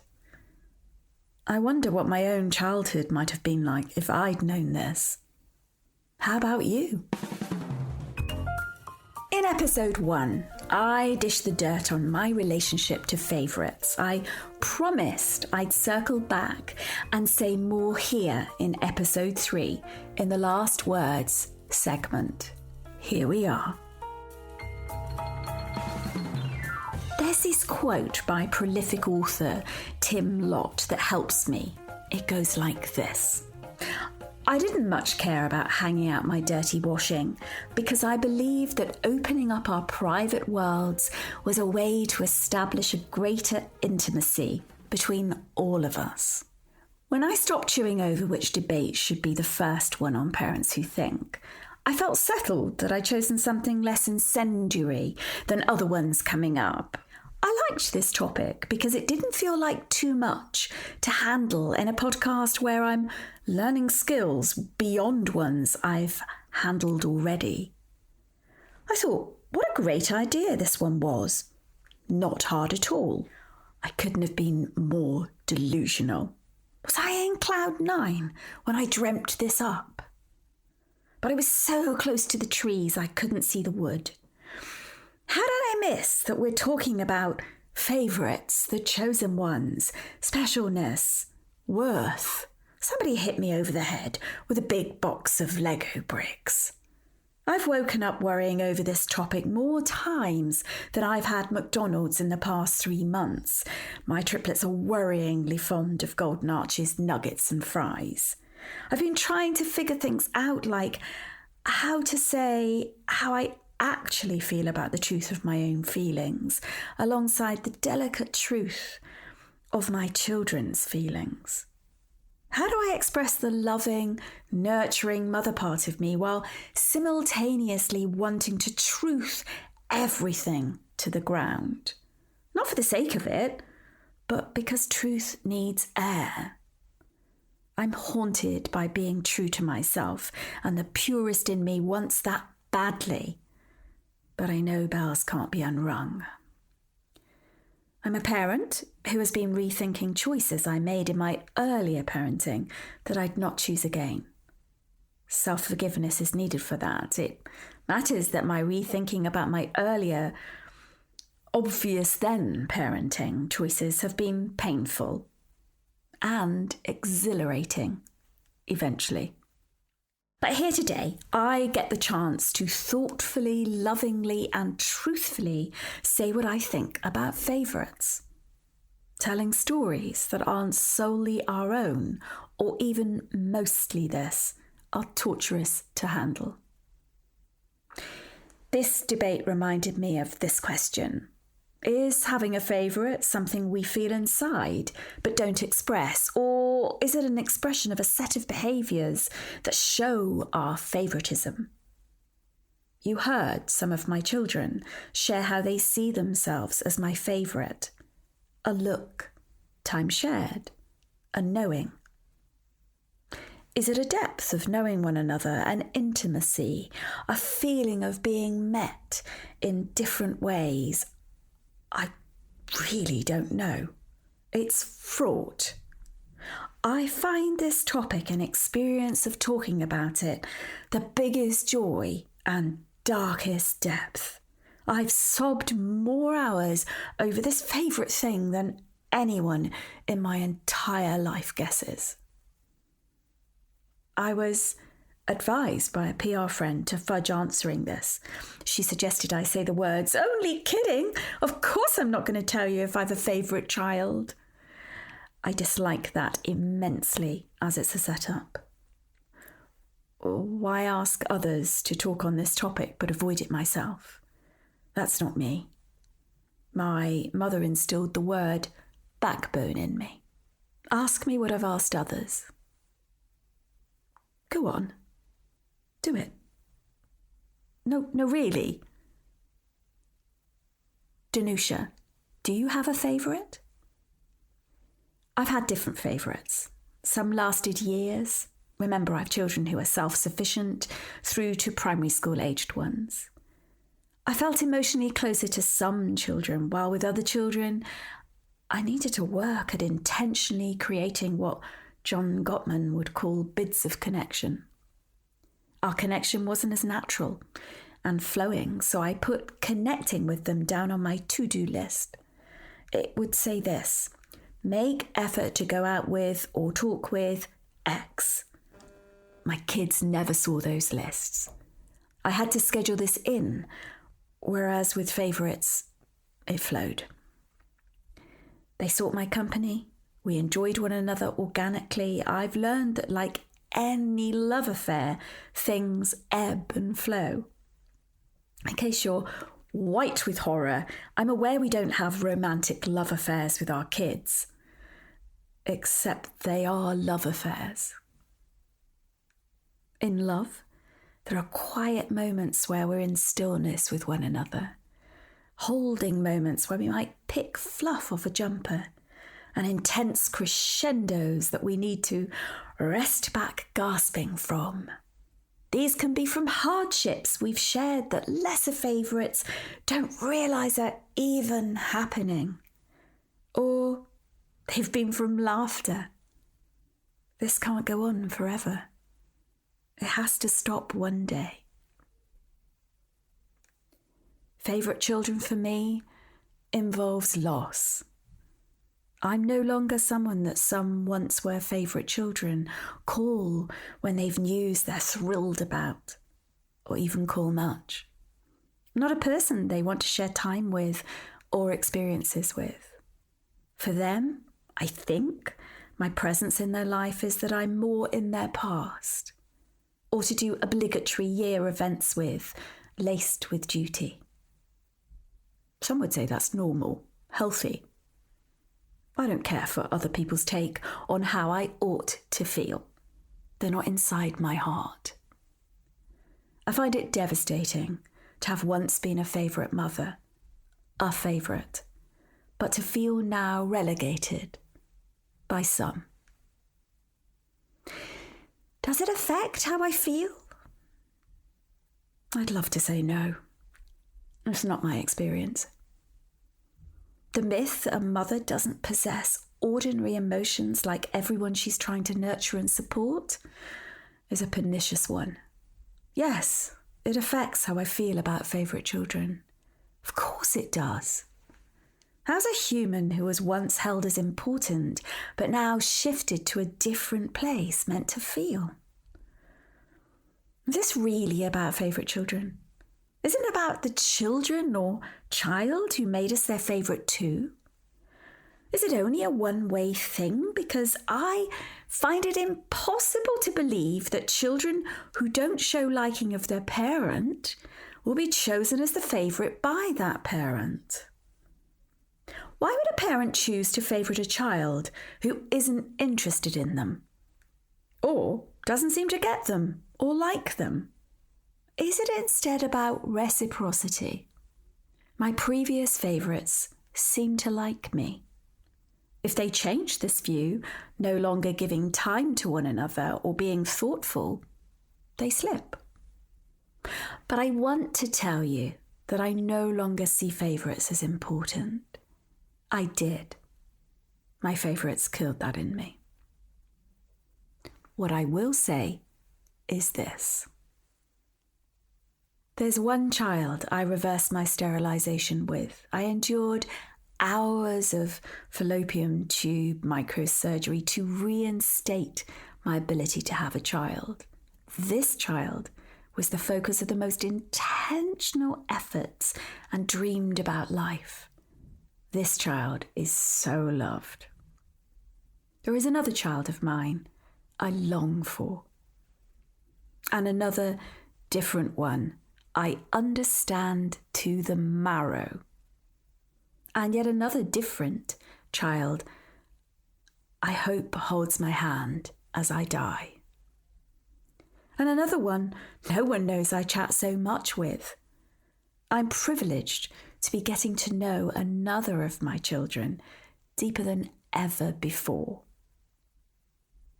As a child I lost a long time ago, who I treasure, but this isn't my stillborn daughter. Yet another one I've not mentioned, who is everything and everyone to me. But I can't not mention this other child I cherish like my own inner child. I've learned to do this, and they benefit. Finally, there's this one child who needs to be my favourite. I do this for them because I can. I have favourites, 10 favourites. I adore each. My heart feels that. But do I show this equally? No. I didn't go to a class to figure out how to do that well. I'm human, and that has to be enough. What my 3 guests and I show tenderly is the back and forth between having different feelings for our children and worrying that they'll be hurt by this, by the recognition of something unexplainable that just is, but the mind trying hard to find logic and fairness and equity. And for some, going with what is becomes the only way through the is having a favourite child okay trip of a lifetime. Life is messy. Love too. Let's say farewell to this favourite child debate with some final words from my wonderful guests, Peggy, Jamie, and Daria. I still love them to the moon and back. I still treasure every moment of them growing up, and I treasure every moment that I get to spend with them now, even though now that they're big and I don't see them every day, but when we do get together, I still love them and want to squeeze them and all the gushies. And I still want to give them everything they want. I want to bring them the treasures of the world if I could. I would love to make the rest of their lives perfect. And if you could do such a thing, I would gladly sign up for that program. Yes. I love the 4 of my children. I just love them all. I love you all. I think there is hope. I always have hope for humanity. I believe there's part of us that's so wise, that's so beautiful, that's so all welcoming and loving, that we nurturing this part, like what you're doing, evoking this kind of conversations, provoking and triggering, really thinking, but also feeling and behavior changes. And hopefully we can create healthier families so that we can heal the world by doing that piece of raising self-esteem. And in the end, it naturally eradicate favoritism, because self-esteem, when it's high, there's just pure love. What did you learn by hearing 4 parents tell you the insides of our relationship to favourite children? Did this debate make you think? I'm so glad you were here for this opening PWT debate. Our next one lands in a couple of weeks. I'll be joined by 3 more parents who'll share their opinions on another hot topic. We'll be debating, are we creating mollycoddled kids?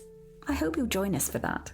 If you'd like to react in some way to something you heard, I encourage you to join the Parents Who Think Substack community or on our new YouTube page, funnily enough called Parents Who Think.